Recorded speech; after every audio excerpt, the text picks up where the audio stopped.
Hello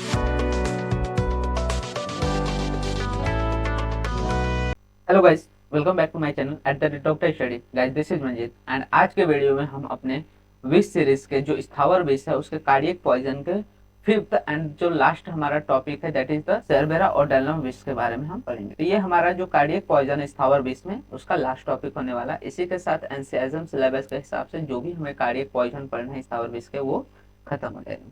तो इसमें सेरेबेरा ओडेलम पढ़ते समय हम किन किन पॉइंट्स के बारे में देखेंगे। तो बेसिकली इसके इंट्रोडक्शन जिसमें हम उसके बोटेनिकल नेम, उसके फैमिलीज, उसके कूल एंड उसके सिनोनिम्स एक्सेट्रा के बारे में बात करेंगे। वहीं पे मॉर्फोलॉजिस्ट की बात करेंगे, इसके टॉक्सिक पार्ट्स की बात करेंगे, टॉक्सिक प्रिंसिपल्स की बात करेंगे, mechanism of actions, fatal dose, fatal period and the science and symptoms after इस कंजप्शन।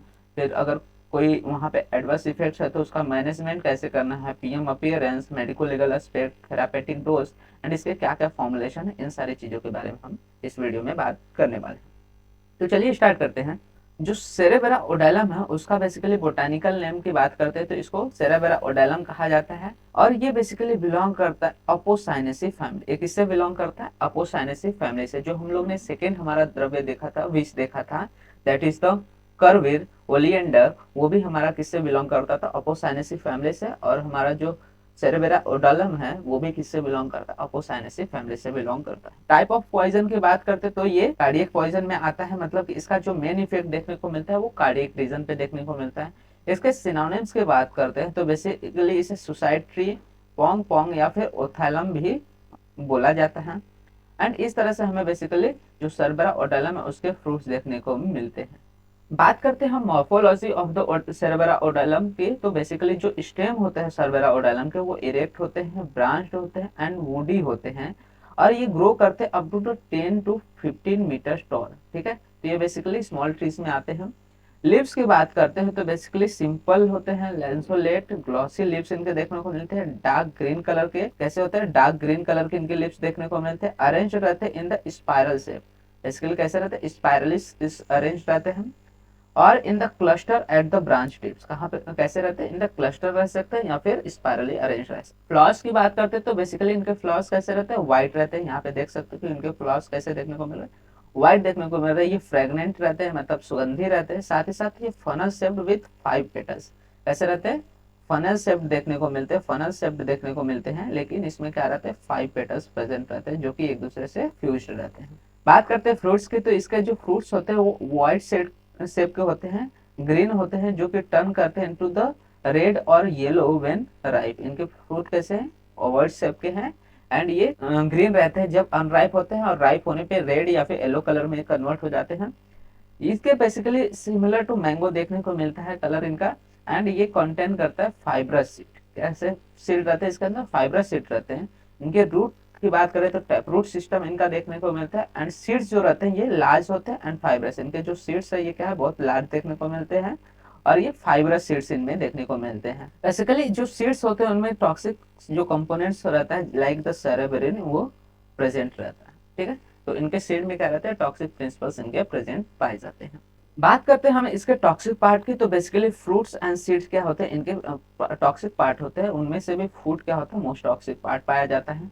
टॉक्सिक प्रिंसिपल की बात करते हैं तो इसमें 2 टॉक्सिक प्रिंसिपल पाए जाते हैं in the seeds and fruit, that is the cerberin and the odollin. Mechanism of action की अगर हम बात करें तो बेसिकली जो सेरेबेरा ओडेलम है उसके एक्टिव कंपाउंड बेसिकली यहाँ पे क्या है, सेरेब्रिन और अदर कार्डियक ग्लाइकोसाइड इनमें पाए जाते हैं। अब ये जो ग्लाइकोसाइड एंड सेरेब्रिन है ये क्या करते हैं, जो सोडियम पोटेशियम एटीपेस पंप है उसको क्या करते हैं, इनहिबिट करते हैं। अब सोडियम पोटेशियम जो एटीपेस पंप है वो अगर इनहिबिट होता है तो उसके वजह से क्या होता है, इंट्रासेलुलर जो कैल्शियम लेवल है वो इंक्रीज हो जाता है। अब इंक्रीज कैल्शियम लेवल की वजह से जो हार्ट बीट है, बेसिकली हार्ट की मसल्स का कॉन्ट्रैक्शन है वो क्या हो जाता है, और स्ट्रॉन्गर हो जाता है। और क्या हो जाता है, स्ट्रॉन्गर होने की वजह से वहां पे क्या होता है, जो उसका रेट रहता है, हार्ट रेट रहता है वो थोड़ा कम हो जाता है, डिक्रीज करता है। जिसकी वजह से यहाँ पे क्या होता है, हार्ट में अरिदमियाज देखने को मिल सकते हैं जो कि फैटल हो सकता है इन द हाई डोजेस। क्योंकि अगर हाई डोजेस में अगर कंज्यूम कर रहे हैं तो ये जो हार्ट रेट के अरिदमियाज है वो बहुत ज्यादा इरेगुलर होने की वजह से वहां पे क्या होगा, पंपिंग ऑफ द ब्लड सही से नहीं होगा, जिसके कारण हार्ट मसल्स में भी प्रॉब्लम्स हो सकती हैं। एंड साथ ही साथ क्या होता है, अच्छे से न्यूट्रिशन या फिर ऑक्सीजन पूरे बॉडी पार्ट्स में ना पहुंचने की वजह से वहां पे डिफरेंट डिफरेंट कंडीशन देखने को मिल सकती है। तो यहाँ पे मेन फंक्शन क्या है कि ये सोडियम पोटेशियम जो एटीपेज पंप है उसको क्या कर देता है, इनहिबिट कर देता है, leading to the increased calcium level in the heart cell.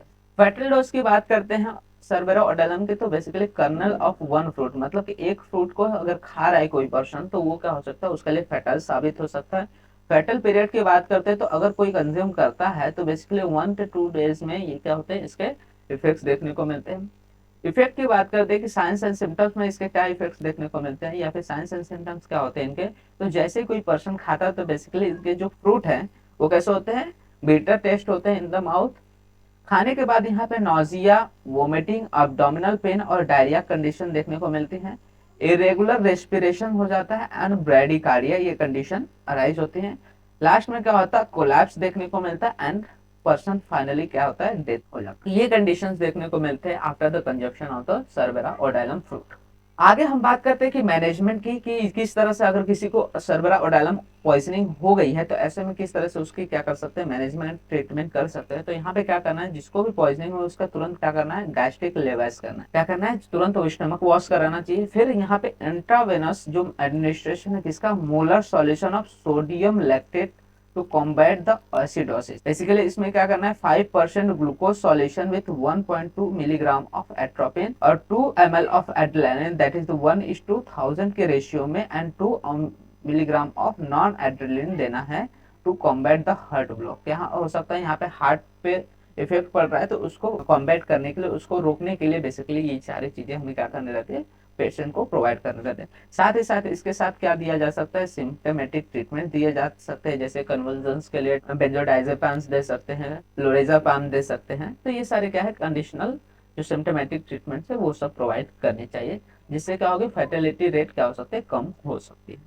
बात करते हैं पोस्टमार्टम अपीयरेंस की। अगर किसी पर्सन की due to the poisoning of the cerbera odollam death हो गई है तो उनमें क्या क्या हमें अपीयरेंस देखने को मिल सकता है इन द डेड बॉडी। तो यहाँ पे सिमिलरिटी टू एस्फेक्सिया, मतलब एस्फेक्सिया कंडीशन देखने को मिल सकती है, क्योंकि हम लोग ने देखा था रेस्पिरेटरी प्रॉब्लम्स आते हैं। कंजेशंस ऑफ आइज देखने को मिल सकते हैं एंड कंजेशंस ऑफ लंग्स देखने को मिल सकते हैं यहाँ पे, और हेमोरेजिक कंडीशंस, ये सारी चीजें हमें बेसिकली डेड पर्सन में देखने को मिलती है। मेडिको लीगल एस्पेक्ट की बात करते हो तो बेसिकली जो पॉइजनिंग है ये सुसाइड कमिट करने के लिए यूज किया जाता है in the dowry case. Dowry case में क्या होता है, सुसाइड कमिट करने के लिए बेसिकली फ्रूट के फॉर्म में रहता है, तो अगर किसी के हाथ लग जाता है तो ऐसे कंडीशन में वहां पे सुसाइड हो सकते हैं। तो यहाँ पे डाउरी केसेस में ज्यादातर हमें इसके चांसेस देखने को मिलते हैं। ये एक्सीडेंटल पॉइजनिंग हो सकती है इन द चिल्ड्रन, क्योंकि फ्रूट सेम लाइक मैंगो दिखता है तो इसकी वजह से क्या होता है, एक्सीडेंटल चिल्ड्रन में देख सकता है। वहीं पे होमिसाइडल पॉइजनिंग हो सकती है by adding the powder kernel to the alcohol, मतलब अल्कोहल में किसी को मिक्स करके इसके जो पाउडर कर्नल है वो दे सकते हैं, जिसकी वजह से होमिसाइडल पॉइजनिंग कंडीशन भी देखने को मिल सकते हैं। तो यहाँ पे सुसाइडल, एक्सीडेंटल एंड होमिसाइडल तीनों कंडीशन देखने को मिलते हैं विद द सर्बेराओडाइलम पॉइजनिंग।